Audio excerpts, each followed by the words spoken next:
6 मई 2017 की बात है। दिन के यही कोई 9 बज रहे थे। नवी मुंबई का रवाले इलाका और सुबह सुबह लोग अपने घरों से काम के लिए निकले थे। कुछ पैदल, कुछ ऑटो रिक्शा में तो कुछ अपनी गाड़ियों में। हर कोई अपने काम पर पहुंचने के लिए भाग रहा था। ऐसे ही पैदल काम पर जा रहा एक शख्स जो कि सिलफटा रोड से गुजर रहा था। रास्ते में चलते चलते उसे एक सुनसान जगह पर भीड़ दिखाई दी और वो भीड़ एक नाले के पास लगी थी। इसकी वजह यह थी कि नाले की घनी झाड़ियों के बीच प्लास्टिक का एक बैग पड़ा था और उसका मुंह ऊपर से बंधा हुआ था। उस शख्स ने भीड़ से थोड़ा आगे बढ़कर ध्यान दिया तो उस पर काफ़ी ज़्यादा खून लगा हुआ था और जिस प्रकार से वो प्लास्टिक की बैग पैक थी उसे देखकर यही लग रहा था कि उसमें किसी का शव है।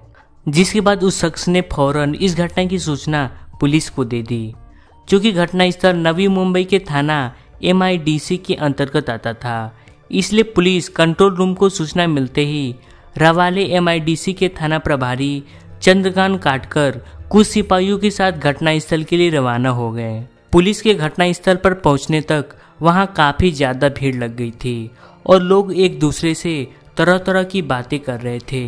घटनास्थल पर पहुंचकर सबसे पहले थाना प्रभारी ने वहां एकत्र भीड़ को साइड किया, जिसके बाद पुलिस झाड़ियों में पड़ी प्लास्टिक के बैग को बाहर निकाली और फिर उसके रस्सी को खोला गया। लेकिन बैग खुलने के बाद उसके अंदर का जो नज़ारा था उसे देखकर पुलिस के हाथ पैर फूल गए, क्योंकि उस बैग के अंदर किसी महिला का धड़ था।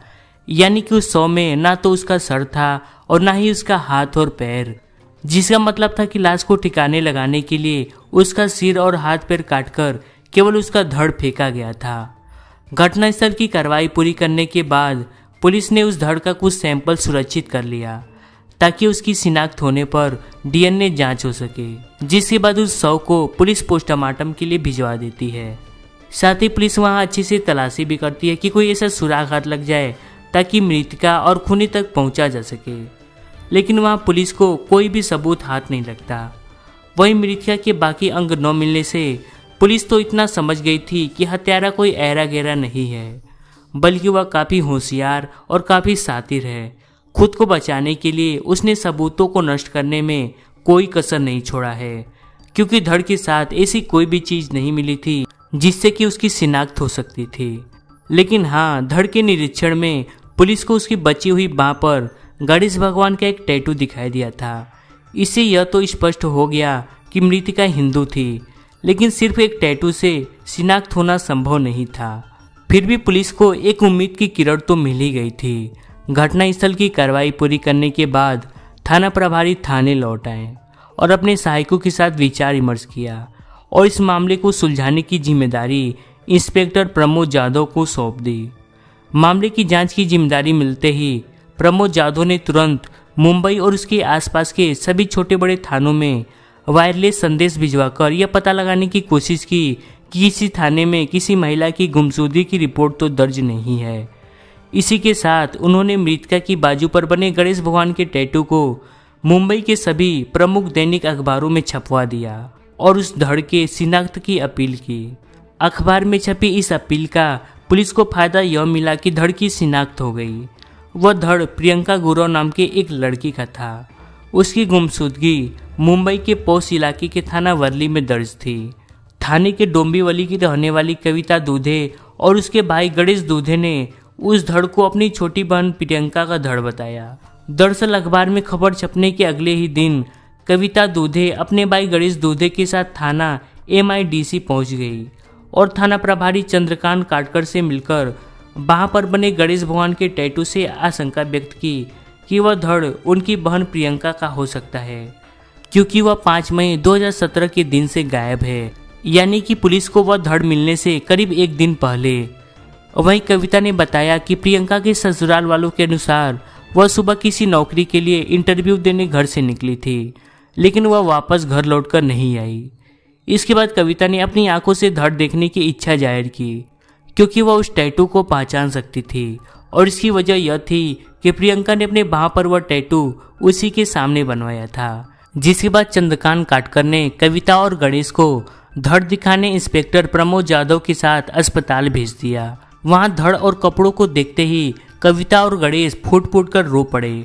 अब तक तो ये साफ हो गया था कि वह धड़ प्रियंका का ही है, लेकिन अब पुलिस को यह पता लगाना था कि प्रियंका की हत्या क्यों और किसने की है। पूछताछ में प्रियंका की बहन कविता और भाई गणेश ने बताया कि प्रियंका ने 30 अप्रैल 2017 को सिद्धेश गौरव से लव मैरिज की थी, यानी कि उसके गायब होने से एक हफ्ते पहले ही उसकी शादी हुई थी। भाई बहन ने प्रियंका को इस विवाह को करने से मना किया था और इसकी वजह यह थी कि सिद्धेश उससे शादी नहीं करना चाहता था और न ही उसके घर वाले चाहते थे कि सिद्धेश प्रियंका से विवाह करे। और आखिरकार वही हुआ जिसकी आशंका थी। प्रियंका के हाथों की मेहंदी का रंग फीका होता उससे पहले ही उसकी जिंदगी का रंग फीका हो गया। इसके बाद पुलिस ने मृतका के पति सिद्धेश और उसके घर वालों को थाने बुलाकर पूछताछ की और उन्होंने भी वही बताया जो कविता और गणेश बता चुके थे। उनका कहना था कि 5 मई की सुबह प्रियंका इंटरव्यू के लिए गई थी, लेकिन रात तक वह वापस घर लौटकर नहीं आई। हमने उसे फ़ोन भी किया था, लेकिन उसका फ़ोन नहीं लग रहा था और फिर हमें उसकी चिंता हुई और हमने अगले दिन यानी 6 मई को थाना वर्ली में उसकी गुमशुदगी दर्ज करा दिए। थाना MIDC की पुलिस इस केस की जांच तो कर ही रही थी, साथ ही क्राइम ब्रांच के सीनियर इंस्पेक्टर जगदीश कुलकर्णी भी इस मामले की जांच कर रहे थे। प्रियंका के ससुराल वालों ने जो बयान दिया था उसमें उन्हें दाल में कुछ काला नजर आ रहा था। जब उन्होंने प्रियंका के मोबाइल नंबर की कॉल डिटेल और लोकेशन निकलवाई तो उन्हें पूरी दाल ही काली नजर आई, क्योंकि ससुराल वालों ने जिस दिन प्रियंका के बाहर जाने की बात बताई थी उस दिन के मोबाइल लोकेशन के अनुसार प्रियंका पूरे दिन घर पर ही थी। वह घर से बाहर कहीं गई ही नहीं थी। इसके अलावा किसी संपन्न परिवार की बहू विवाह के सिर्फ 5-6 दिन बाद किसी कंपनी में नौकरी की इंटरव्यू देने जाए, यह भी विश्वास करने वाली बात नहीं लग रही थी, क्योंकि उस समय तो वह पति के साथ खुशियां मनाएगी।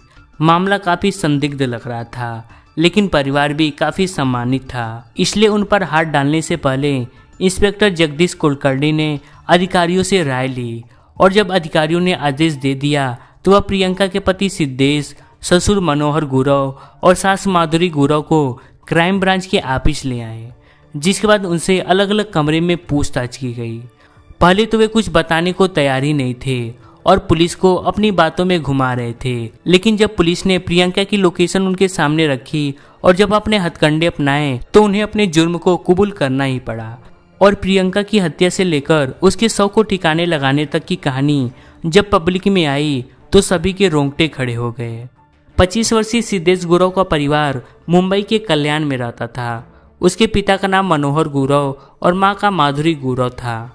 परिवार छोटा लेकिन काफ़ी सुखी था। मनोहर गौरव सरकारी नौकरी करते थे और उन्हें रहने के लिए सरकारी आवास मिला था। सिद्धेश गौरव उनका इकलौता बेटा था जिसे वे पढ़ा लिखा कर CA बनाना चाहते थे। सिद्धेश पढ़ाई लिखाई में तो ठीक ठाक था, साथ ही वह जिज्ञासु भी था। वह CA तो नहीं बन सका, लेकिन पढ़ाई पूरी होते ही उसे मुंबई के विक्रोली में TCS कंपनी में एक अच्छी खासी नौकरी जरूर मिल गई। बेटी को नौकरी मिलते ही मनोहर गौरव का भी प्रमोशन हो गया। इसके बाद उन्हें रहने के लिए वर्ली के PWD कॉलोनी में एक बढ़िया सरकारी आवास मिल गया, जिसके बाद वे कल्याण छोड़कर वर्ली के सरकारी आवास में रहने आ गए। 22 साल की प्रियंका सिद्धेश के साथ ही पढ़ती थी। खूबसूरत प्रियंका की पहले सिद्धेश से दोस्ती हुई, उसके बाद दोनों में प्यार हो गया। आकर्षक शक्ल सूरत और शांत स्वभाव का सिद्धेश प्रियंका को भा गया था और ऐसी ही हाल कुछ सिद्धेश के साथ भी था। प्रियंका अपनी बड़ी बहन कविता दूधे, भाई गणेश दूधे और बूढ़ी माँ के साथ कल्याण के दीवा में रहती थी। पिता की बहुत पहले ही मौत हो चुकी थी। माँ ने किसी तरह दोनों बेटियों और बेटों को पाल पोस कर बड़ा किया था। कविता सयानी हुई तो माँ की सारी जिम्मेदारी उसके कंधों पे आ गई। उसने प्रियंका और भाई को पढ़ाया लिखाया, जबकि वह खुद ज़्यादा पढ़ लिख नहीं पाई, लेकिन वह प्रियंका और गणेश को पढ़ा लिखा कर उन्हें अच्छी जिंदगी देने का सपना जरूर देख रही थी। वहीं प्रियंका और सिद्धेश की प्रेम कहानी की शुरुआत 3 साल पहले यानी कि सन 2014 में हुई थी। उस समय दोनों डोंबिवली के एक कॉलेज में एक साथ पढ़ रहे थे। दोनों में प्यार हुआ तो दोनों साथ साथ जीने मरने की कस्में भी खाई और इसके बाद दोनों में शारीरिक संबंध भी बन गए। लेकिन जब सिद्धेश को नौकरी मिल गई और उसके पिता का प्रमोशन हो गया तो वह परिवार के साथ वर्ली रहने चला गया। इसके बाद कुछ दिनों तक वह प्रियंका से मिलता रहा और शादी करने की बात करता रहा, लेकिन धीरे धीरे उसने प्रियंका से मिलना जुलना कम कर दिया और इसके बाद वह सिर्फ फ़ोन पर ही प्रियंका से बातें करके रह जाता। प्रियंका जब भी उससे मिलने की बात करती तो वह कोई ना कोई बहाना बनाकर टाल देता और जब वह शादी की बात करती तो वह कहता कि अभी शादी कितनी जल्दी क्या है, जब समय आएगा तो शादी भी कर लेंगे। और ऐसा कुछ महीनों तक चलता रहा। लेकिन एक दिन अचानक प्रियंका को कुछ ऐसी जानकारी मिली जिससे उसका सारा अस्तित्व ही हिल गया। उसे कहीं से पता चला कि सिद्धेश के जीवन में कोई और लड़की आ गई है जिसमें उसके माँ बाप की भी सहमति है और ये सुनकर वह परेशान हो उठी। इस बात की जानकारी प्रियंका के घर वालों को हुई तो उन्होंने समझाया कि ऐसे में सिद्धेश से विवाह करना उसका ठीक नहीं है।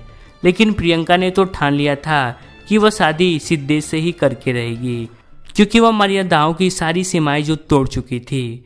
इसलिए उसने अपने घर वालों की बात भी नहीं मानी और ये निश्चय करके प्रियंका एक दिन सिद्धेश से मिली और दोनों की शादी के बारे में पूछा। लेकिन सिद्धेश ने यह कहकर टालना चाहा कि वह उसके माँ बाप को पसंद नहीं है, इसलिए वह उससे शादी नहीं कर सकता। इस बार प्रियंका ने कहा, मुझे तुम्हारे माँ बाप पसंद नहीं करते तो न करे, तुम तो मुझे पसंद करते हो, शादी के बाद हम माँ बाप को राजी कर लेंगे। प्रियंका की इस बात का सिद्धेश के पास कोई जवाब नहीं था। कुछ देर तक चुप बैठा वह सोचता रहा।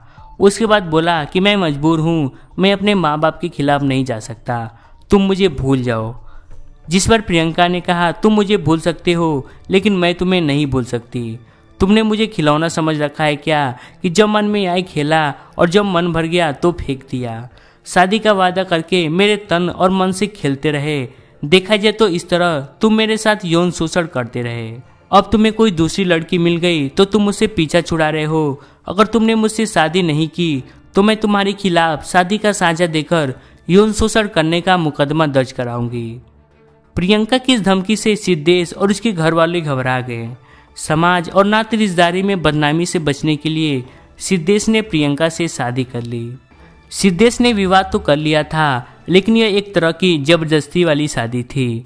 इसलिए प्रियंका को ससुराल में जो प्यार और सम्मान मिलना चाहिए था वह उसे नहीं मिला। सम्मान देने की बात तो अभी दूसरी थी। उसके पति और सास ससुर तो किसी तरह उससे पीछा छुड़ाने की सोच रहे थे और ये ख्याल आते ही सिद्धेश के परिवार वालों ने दुर्गेश नाम के एक युवक से संपर्क किया।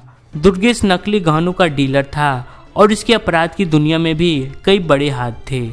दुर्गेश से मिलने के बाद सिद्धेश और उसके घर वालों ने प्रियंका की हत्या की योजना बनाई और ये डील 1 लाख रुपए में तय हुई, जिसमें सिद्धेश के घर वालों ने 40,000 रुपये पहले ही दुर्गेश को एडवांस में दे दिए, जिसके बाद 4 मई की वो तारीख तय हुई।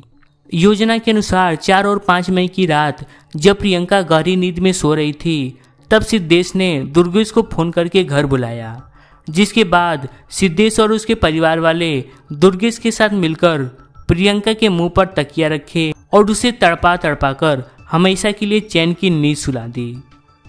जिसके बाद लाश को ठिकाने लगाने के लिए दुर्गेश ने अपने दोस्त विशाल को फोन किया और सेंट्रो कार सहित सिद्धेश के घर आने को कहा। वहीं दूसरी ओर वे प्रियंका की लाश बाथरूम में ले गए और उसके शरीर के पूरे 11 टुकड़े किए और लाश के टुकड़ों को 3 अलग अलग प्लास्टिक में पैक कर दिए। एक प्लास्टिक में उसका सिर था, दूसरे में धड़, तीसरे में हाथ पैर सहित उसके बाकी के अंग थे। जैसे ही विशाल कार लेकर सिद्धेश के घर पहुंचा, तीनों ने प्लास्टिक के सारे बैग सेंट्रो कार में रखकर उसे ठिकाने लगाने के लिए चल दिए। सबसे पहले वे धड़ को सिलफटा रोड के एक नाले के पास फेंक दिए और सिर को शाहपुर नासिक रोड के एक जंगल में फेंक दिए और बाकी के बचे हिस्सों को बदलापुर के एक खारी गांव की खाड़ी में ले जाकर उसमें पेट्रोल डाला और आग लगा दिए और पूरी लाश ठिकाने लगाने के बाद वे घर लौट गए। जिसके बाद सिद्धेश और उसके माँ बाप 6 मई के दिन यानी कि लाश ठिकाने लगाने के एक दिन बाद थाना वर्ली पहुंचे और प्रियंका की गुमशुदगी दर्ज करा दी। उन्होंने सोचा कि अब तो सब कुछ ठीक हो गया है, लेकिन एक टैटू ने उनके सारे किए धरे पर पानी फेर दिया और उनका सारा खेल पब्लिक के सामने आ गया। सिद्धेश और उसके माँ बाप का बयान लेने के बाद पुलिस दुर्गेश और उसके एक और साथी विशाल को भी सेंट्रो कार सहित दबोच लेती है और उनके भी बयान लिए जाते हैं। जिसके बाद MIDC पुलिस हत्यारों के बताए अनुसार प्रियंका के सिर और बाकी के बचे अंगों की राख बरामद कर लेती है और सारे सबूतों को जुटाकर सिद्धेश, उसके पिता मनोहर गुरव, मां माधुरी, दुर्गेश और विशाल सोनी के ऊपर धारा 302 और 201 के तहत केस फाइल करती है और उन्हें कोर्ट में पेश किया जाता है और कोर्ट के आदेश के बाद उन्हें जेल भेज दिया जाता है। दोस्तों, इस केस में हमने देखा कि सिद्धेश ने आखिर प्रियंका से पीछा छुड़ाने के लिए कैसे गलत रास्ते का इस्तेमाल किया, लेकिन उसके साथ भी वही हुआ जो हर एक अपराधी के साथ होता है।